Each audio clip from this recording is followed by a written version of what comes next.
Welcome to our 5 on 5. Please be joined today by Deputy Chief Jeff Gavlik of the Illinois Valley Fire District. Good to see you, Deputy Chief. Thanks for being here. Thanks for offering. So we're here talking about Stop the Bleed, this program that you guys are initiating in Josephine County. What exactly is this?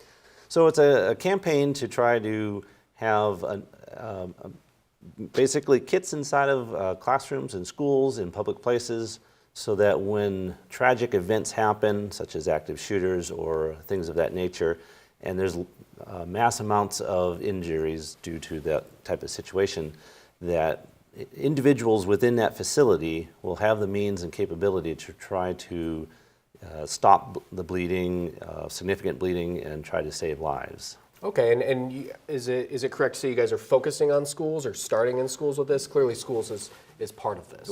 We are focusing on schools first and then branching out from there. Some of the statistics out there is that 24% of the active shooter situations do occur in educational facilities. So, so that definitely we want to target them first, make sure our kids and are safe, and then we'll branch out to other groups and entities that have large masses of people as well. Okay, and do you know what schools? Do you have plans to visit a certain number of schools, or do you have a list of schools you're going to be doing this training in? Right now we're focused on, of course, the Illinois Valley right now, so we're hitting the high school and the middle school, the elementary schools of the public schools that are out in our area, as well as we do have 3 private schools, the Madrone Elementary, Takilma Dome School, as well as the Community Christian Academy. So we're hitting all the schools in our area. Okay, and is this the kit that you're bringing, and how many of these kits are going out into these schools? So with the partnership of the Siskiyou Community Health Program, when we work with them for funding with part of these, we purchased 120 of these kits. Wow. And they are being distributed in every classroom of every school. Wow, okay, that's great. You never know if these things are necessary, but it's good to have everyone prepared. And you're training teachers?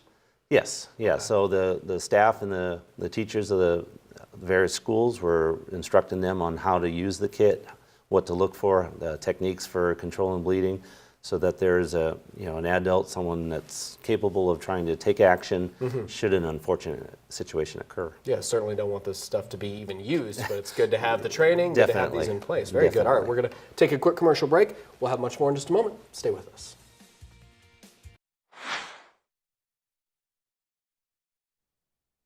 Welcome back to our 5 on 5. Again, we're here with Illinois Valley Fire District Deputy Chief Jeff Gavlik. We're talking about this Stop the Bleed program you guys have been doing. Visited one school so far in the Illinois Valley. What kind of feedback did you get?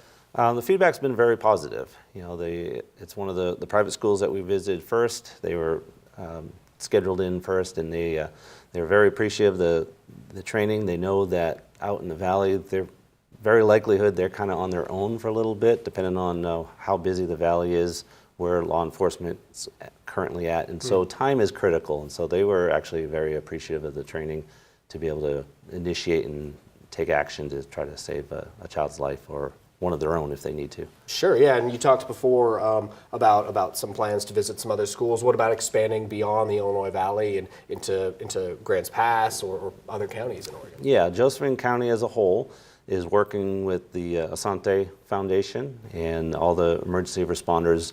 We're meeting on a regular basis and plan to hit all the schools within Josephine County, branch out to the different assembly points where a lot of people gather in, so that we'll hit more than just schools. We'll hit a lot of businesses and places of anywhere people might gather. Sure. Okay. Definitely. So we have a huge viewing area. Not every room that we'll gather in, or not every classroom can have these. At least maybe not right now. We could certainly hope possibly for the future. Sure. What could we do as regular citizens to be better prepared for some kind of emergency like this?